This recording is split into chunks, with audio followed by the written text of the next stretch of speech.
Assalamualaikum warahmatullahi wabarakatuh. Halo teman-teman, kembali lagi dengan aku Ayu Sulistiawati, NPM 2011060302, Pendidikan Biologi kelas S semester 4.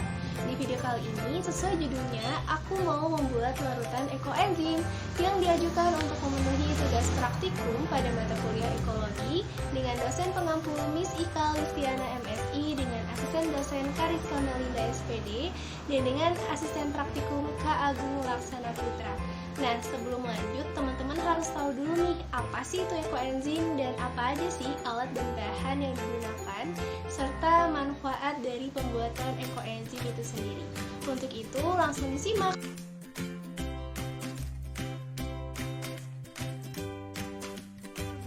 Ekoenzim adalah larutan multifungsi yang dihasilkan melalui proses fermentasi dari sisa sampah rumah tangga seperti buah-buahan, sayuran, gula merah, dan air bersih.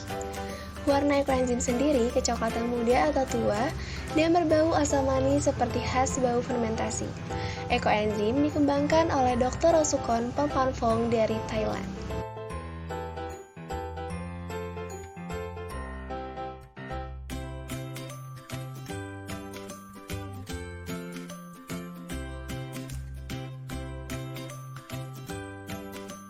Alat dan bahan yang digunakan. Di sini aku menggunakan botol berukuran 1,5 liter.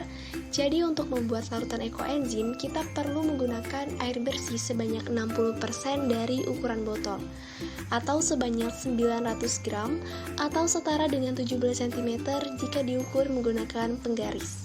Langkah kedua, buka tutup botol dan masukkan gula merah sebanyak 90 gram. Jadi perbandingannya 10:1:3. Air 10 bagian, larutan gula 1 bagian, dan bahan organik 3 bagian.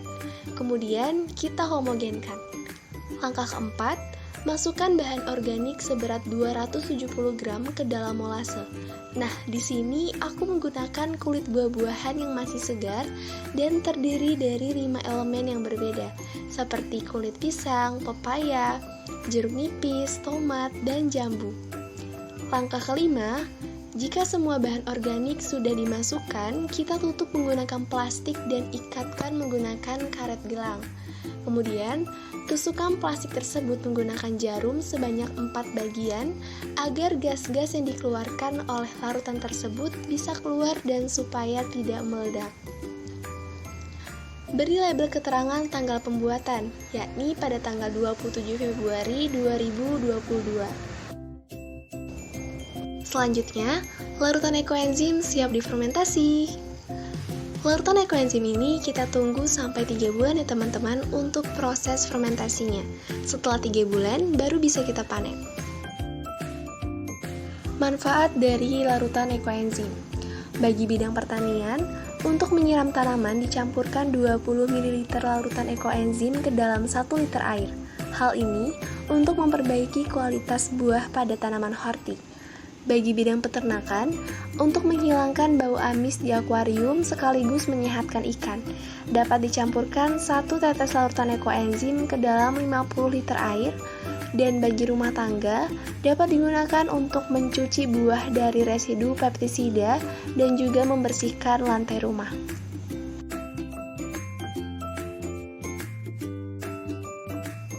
Halo teman-teman, jadi hari ini 6 Maret 2022 itu merupakan 1 minggu setelah pembuatan ekoenzim. Nah, setelah 1 minggu itu kita bisa mengganti tutup botol plastik menggunakan tutup botol yang aslinya ya teman-teman. Oh ya, di sini aku menutup botolnya itu tidak kencang atau rapat agar gas-gas yang terdapat dalam larutan ekoenzim bisa keluar secara perlahan-lahan dan menghindari terjadinya ledakan. Nah, dapat disimpulkan bahwa selama 1 minggu pembuatan ekoenzim, terdapat perubahan dalam warna molase yang sebelumnya berwarna coklat gula merah, setelah 1 minggu berubah menjadi warna coklat muda agak kekuningan. Kemudian aroma yang dihasilkan yakni asam segar dan jeruk pekat. Juga terdapat 2 bagian di sini, yaitu terdiri dari bagian atas yang terdapat beberapa kulit buah yang masih mengambang, serta terdapat jamur dan beberapa gas pada sisi atasnya. Sedangkan bagian dasar itu berisi kulit buah yang sudah mulai mengendap. Hai guys, kembali lagi dengan aku Ayu Sulistiawati. Di sini aku mau ngasih tahu ke kalian updatean ekoenzim di minggu kedua, tepatnya pada tanggal 13 Maret 2022. Nah, seperti yang tampak pada video bahwa warna molase itu berubah menjadi coklat kekuningan agak bening. Tekstur kulit buahnya juga sudah lembek, kemudian beberapa kulit buah itu berubah warnanya mengikuti warna molase. Namun pada kulit buah tomat itu belum berubah warna, dan di sini kulit buahnya juga sudah mengembang jika dibandingkan dengan kulit buah sebelum difermentasi. Aroma yang dihasilkan yakni asam menyengat. Di sini juga terdapat dua bagian, yakni bagian atas terdapat beberapa kulit buah yang mengambang, kemudian terdapat lapisan putih atau jamur yang sedikit bertambah, dan masih terdapat gas. Sedangkan di bagian dasar itu terdapat endapan yang semakin bertambah.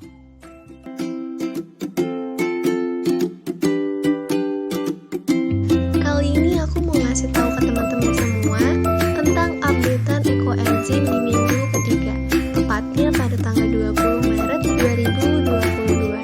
Seperti yang tampak pada video bahwa warna molase itu masih sama dengan warna molase di minggu kedua, yakni coklat kekuningan agak bening. Namun di minggu ketiga ini, tekstur kulit buah itu sudah sangat lembek, dan hampir semua kulit buah itu sudah mengembang jika dibandingkan dengan kulit buah sebelum difermentasi. Aroma yang dihasilkan juga yaitu asam menyengat, dan masih terdapat dua bagian, yakni bagian atas yaitu kulit buah pisang yang masih mengambang dan terdapat lapisan putih atau jamur yang sedikit bertambah dan masih terdapat gas. Sedangkan di bagian dasar itu terdapat endapan yang semakin bertambah.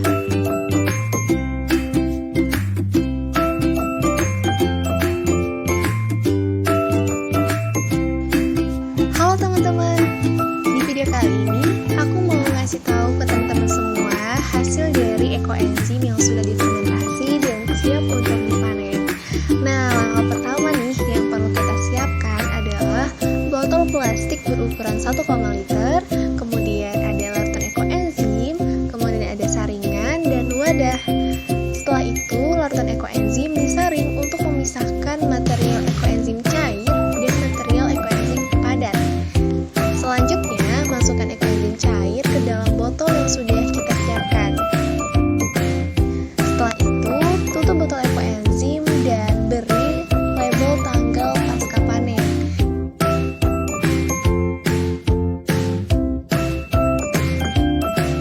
Dan ekoenzim siap untuk dimanfaatkan. Nah, jadi seperti itu teman-teman proses pembuatan ekoenzim, kemudian hasil dari fermentasi, dan proses pasca panen ekoenzim.